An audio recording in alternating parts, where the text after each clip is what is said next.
Hello, Lovebugs, and welcome back, or welcome to your new favorite show. This is Dear X, One Last Thing, your modern day gossip column, and welcome to the final episode of this season. This is episode 15. I wanted to do something a bit special for this episode, kind of like a big sister episode, and pay homage to the ones that came before us, before the podcasters, before the influencers, before the YouTubers, and take it way back to Sex and the City. If you're anything like me, maybe you watched or even rewatched Sex and the City. If you have, then you know Carrie. Maybe you hate her. Maybe you can't stand her. Maybe you criticize her. Maybe you love her or even see yourself in her. And I can say wholeheartedly that I love Carrie. And I know the reasons I shouldn't. She often makes things about her and her wants. She feels comfortable letting her mood dictate the entire mood of the group. She has a habit of letting herself get away with, these teeny tiny white lies if it means she could get what she wants. But even still, I love her. I love her quirky nature.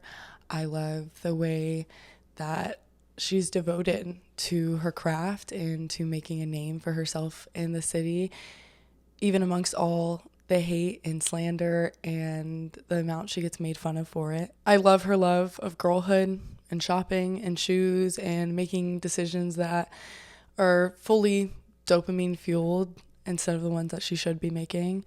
I love, and I see her get made fun of so much online, but I love when she's just smoking in her room and writing and pondering. I love the way she speaks her mind, even when she doesn't completely read the room.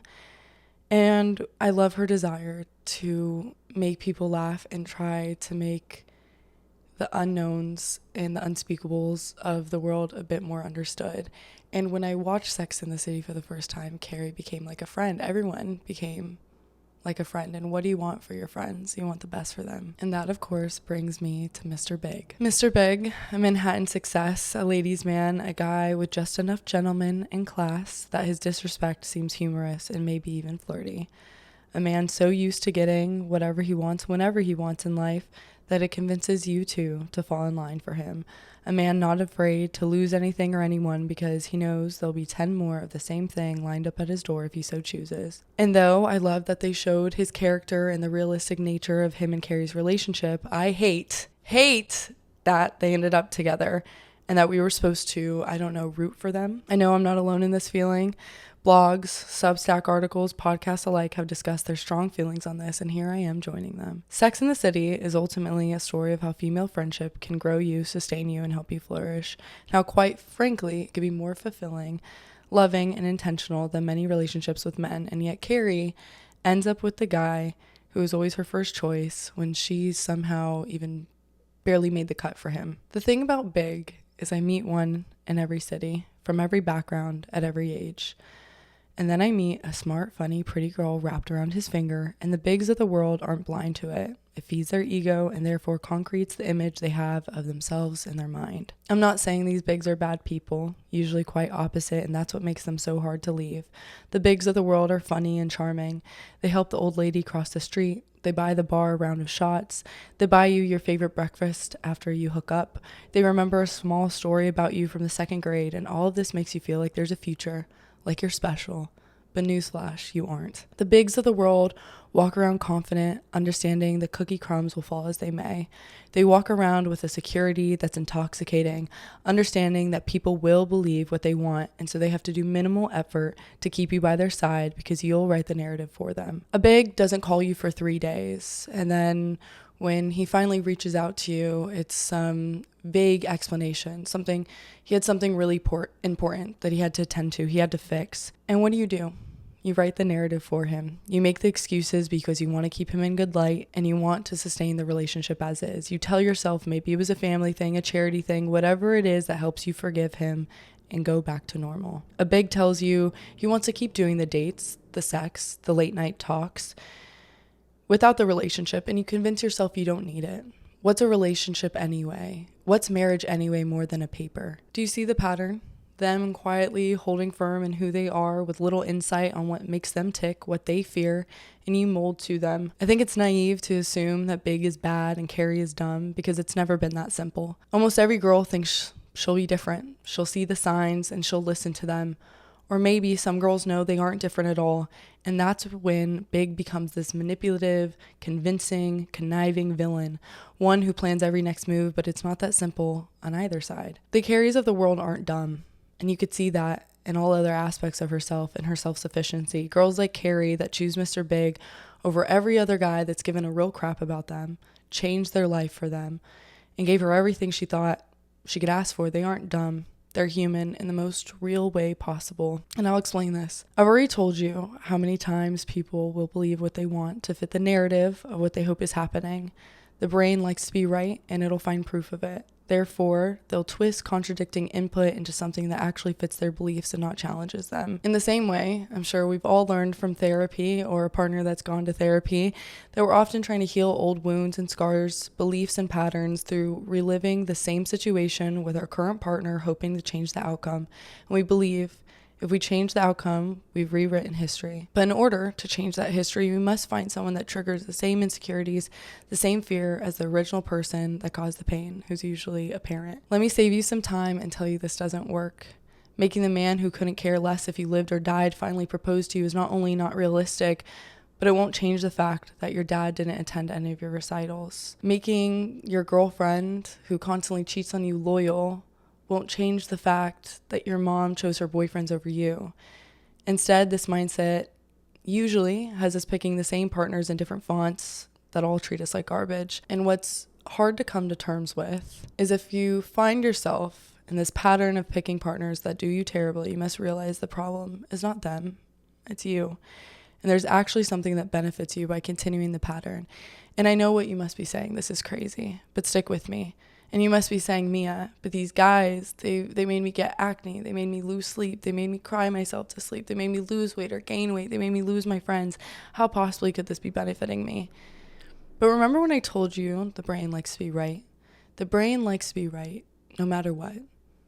The brain likes to be right more than being healthy, more than being happy. The reason you keep choosing partners that are terrible for you is because deep down somewhere, you believe that you deserve it. Maybe you don't believe that you deserve to be treated like crap, but you don't think you deserve the best either. And this partner reinforces that belief. Your subconscious tells you that if you deserved better, then your partner would treat you better. And because they're not treating you better, then you must deserve it. And it becomes a terrible negative feedback loop that you live in. While all at the same time believing that if this person finally treated me the right way, then maybe I could heal. Maybe I could start to believe that I'm worth it. And that's why Carrie pushed away everyone that was good for her and ruined all of her relationships the moment they started to feel a little too good, because deep down somewhere, it contradicted what she already believed to be true about her worth. But her worth and her healing isn't based on her partners, and neither is yours. In order to change, you'll need to fight everything that feels natural. And it'll be hard. But the more you do hard things, the easier they become until they're just a habit. And the more that you fake it, the less it feels fake. And the more it just feels like who you are. My favorite way, and I think the most consistent way that I've been able to change, is asking yourself, what would the dream perfect version of me do? What would she act like? And if you can't allow yourself to think of that version, if that version just seems too unrealistic, think of the person you idolize most, the person you envy most, the one that seems like she just has everything figured out. And ask yourself, what behavior would she allow from her friends, from her partners? What lies would she see through? What friends would she keep around her? How would she speak? What would she not make excuses for? What habits would she keep? And then write down those answers as if they're you now. I don't allow this. I see through these things. I leave when I see this. My friends are like that. I keep these habits. I XYZ because I am this type of person. And it'll be tiring and it'll be hard and it'll feel silly, but God, it is so, so worth it. It's damn near impossible to change and then sustain that change all overnight. And so allow yourself grace, allow yourself breaks. Maybe after a hard, long day at work, when you're by yourself at home, you could do the quote unquote healthy things, the things that feel comfortable. Maybe with your close friends, maybe on Saturdays, whatever makes sense to you. But over time, you'll find, and I promise you, over time, you'll find that it feels safer and more comfortable to be this version of you that knows her worth and gets the respect she always deserved instead of being the people pleaser. And that, my friends, is how you turn into the good version of Mr. Big. The Mr. Bigs of the world are labeled as cruel, evil even, and the Mirandas of the world want to believe that the Mr. Bigs are up late at night scheming on how to make your life harder, how to hurt you further, thinking they know exactly how every word and act they do will ruin your life. But the Carries of the world know this isn't true. And they're right, of course, but that isn't an excuse. The Bigs of the world aren't intentionally getting one over on you. They just don't care. They understand that no matter what they do, certain people will stay. And even more than that, they understand that the ones who don't stay probably don't matter that much anyways. This doesn't mean that they don't take shots to their ego or have weaknesses, but your behavior of bending over backwards for them have proven you're not going to be one of them. Often, as people pleasers, you're thinking of every possible outcome, how what you say, wear, eat might affect someone negatively, and so you assume others are doing the same, and that's why people confuse Mr. Big's recklessness with being calculated. I don't give him that much credit. Mr. Big is human, just like us. He isn't God, though the impact that the Mr. Bigs of the world have over us may feel like it sometimes. Mr. Big has insecurities and a soft side, and sometimes that's what's pulled us in even more. But our job is never to fix someone. Our job is not to fall in love with the potential, but to fall in love with who they are to you right now. The to you, I think, is the most important part. Not how they treat their mom or their friends, but how they treat you right now. Not what they promised, not that what they did in the past, what they're doing right now. It's a slippery slope, of course, because it's absolutely a red flag and a run for the hills flashing sign if they're buying you flowers and showering you with gifts and saying I love you and cuddling, but they treat the doorman, the taxi driver, their mom, the waitress like they're subhuman, because it's only a matter of time until you become something else to kick around. But so often I see girls fall in love with a man just as the man and not as a partner, and they name a million ways he was perfect, but it's to everyone else. And for everyone else, they could see his actions, so long it's towards them, but they let words and empty promises suffice when it comes to themselves. And it's easier said than done, I know. But you have to trust that the world, the universe, God, your parents, yourself, did not conspire to get you this far to settle for a man who treats you mediocre on his best days. I know that being alone and never finding romantic love is a real fear, especially for us hopeful or hopeless romantics, whatever you prefer. But there's love everywhere. Love when you pour into your communities and do volunteer work. Love when you pour into your friendships. Love when you pour into your family. And that love is just as real, just as powerful, and just as life-changing. And guess what? When you pour into the things around you, it makes you feel good. It makes you feel confident. It builds your self-worth, your self-efficacy, your sense of belonging. And what does that do? It makes you more attractive. It makes you more attractive to the people that actually matter and the people that don't, the people that should have treated you better. And I don't think you should do it for that reason. But hey, if that's what makes you start, who am I to judge? I also think now more than ever, and I could be wrong, I could absolutely be wrong, but I think more than ever, there is this fear being pushed and put on women of, oh no, what if they end up alone, crazy with 9 cats, alone all in their apartment, no husband, no kids, that would be the worst thing ever. But for the first time, women don't need men to survive, to have a bank account, to have children, to own land, to have a job, to mail a letter. And we want them all the same, of course, but we want them for the human beings that they are, and not for what they could just provide. And if a man isn't a good enough human being to be with you, don't choose him. Did you know that widows are happier than widowers? That women will live a couple years longer in a relationship, but men will live almost a decade longer? That when women are single and older age, they pour their time back into their communities and friendship, while men pour their time into online content and nationalism, misogyny, turning their time and loneliness into rage and turning against one another.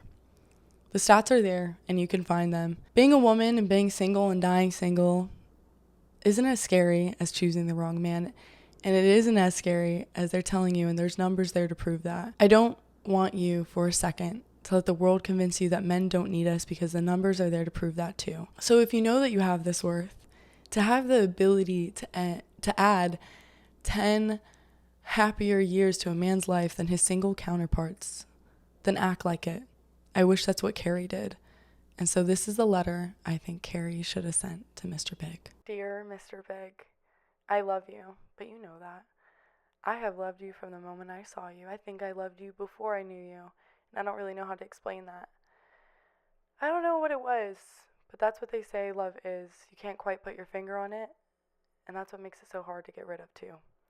I should have listened to you when you were showing me and telling me who you were, and not just convinced myself it was what I wanted to hear. I should have seen you for the man that you are, and not for the man I wanted you to be. And God, how stupid I was to think I was going to be different to you. After years of canceled plans, after saying you didn't want serious and then marrying a model, after standing me up at my own wedding, and all the tiny little things in between. But now I see. I see all of you. Not just the good, not just the bad, and just you. I see that your mischievous smile doesn't mean that there's more behind it. It's just a smile. I see that when you let me sleep over, it's not because you missed me there. It's just because you weren't busy. I see that when you don't come to my place, it's not you trying to push me away because you're some wounded animal, just because you didn't want to, and honestly didn't have to. I see now that it was never going to be me until you had no one else. That isn't an accomplishment. I see now that you don't have to be saved. You don't need the sacrificial love I was willing to give you. And more than ever, I see now that you wouldn't even appreciate it because you never have. You, like you, as you. Most importantly, I see now that that's okay. I will let you be you, but I no longer can be a part of that equation because the biggest loss is not you, it's losing myself. I don't need to tell you my amazing qualities or how full of love I am. I don't need to tell you that I can make you laugh and surprise you for the rest of your life, or how I would go anywhere in the world to follow you if it meant just being in your presence, because you already know that. I don't need to figure out why that wasn't good enough for you. I just need to know that it wasn't.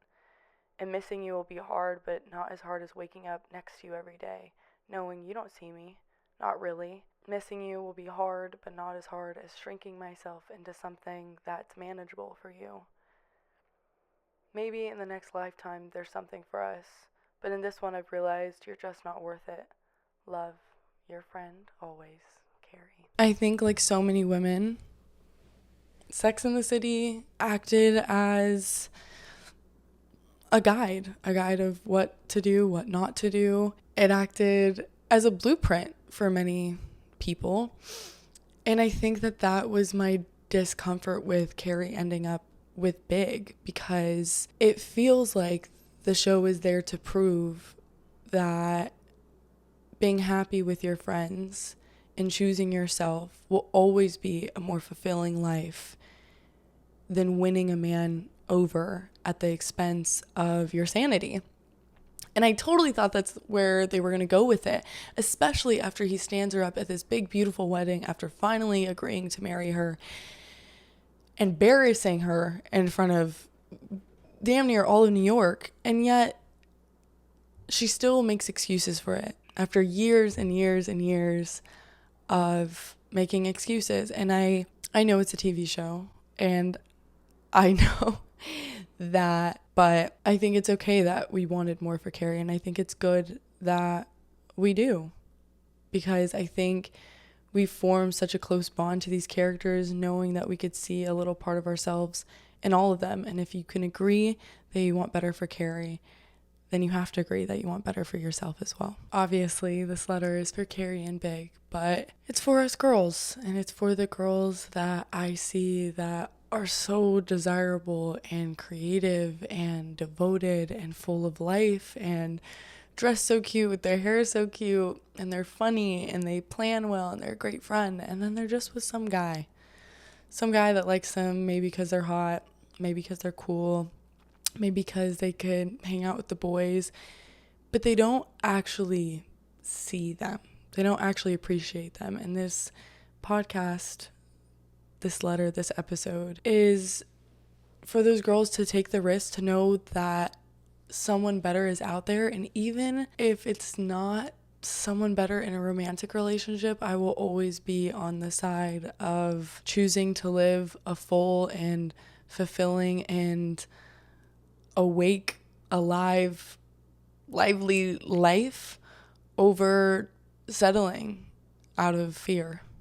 I think that in relationships and dating, you choose someone that feeds your insecurities or they feed your strengths, and you choose someone based off of what they confirm about your insecurities of what you think about yourself, or you choose someone who builds you and grows the light inside of you. And it could be hard to make that second choice. Absolutely. It could, as they say, people will choose a familiar hell over an unfamiliar heaven. But I want to encourage you to know that you deserve that unfamiliar heaven, and it's out there, and you can create it for yourself. You are the love that you seek all the time. If you've got this far, please consider writing in a letter. I do need more of them. And I know you guys have such crazy stories. As I've also said before, if you've sent in a letter, that doesn't mean you can't send in another one. It doesn't even mean you can't send in another one about the same relationship because you're in a different place now. But I hear the gossip at bars, at cafes. I know you guys have such interesting stories that deserve to be heard and deserve to have a spotlight on them. And I think it could be with your friends. You get tired of beating a dead horse, beat the dead horse. That's why this podcast is here. And if you don't have a story, but you know a friend that does, share this podcast, share this episode with them. And I know also it can be a lot to rehash the past and write it all out. But I also know that it is the most freeing thing that I've found, and that's why I'm so passionate about this project. That's why I'm so passionate about this, and that's why I pour so much of my love and time into it, because I know the change that it's made on me. I know the change that it's made on the people around me. So I do love you guys with my whole heart. Without you, there would be no this. So if you like me, if you like the podcast, if you like this episode, consider liking, comment, sharing, subscribing, all the things. And if you would like to share a letter of your own, the link will be in the YouTube bio, in the Instagram bio, or in the caption below. I hope you're doing very well on this fine Thursday. And until next time, love, Mia Rose.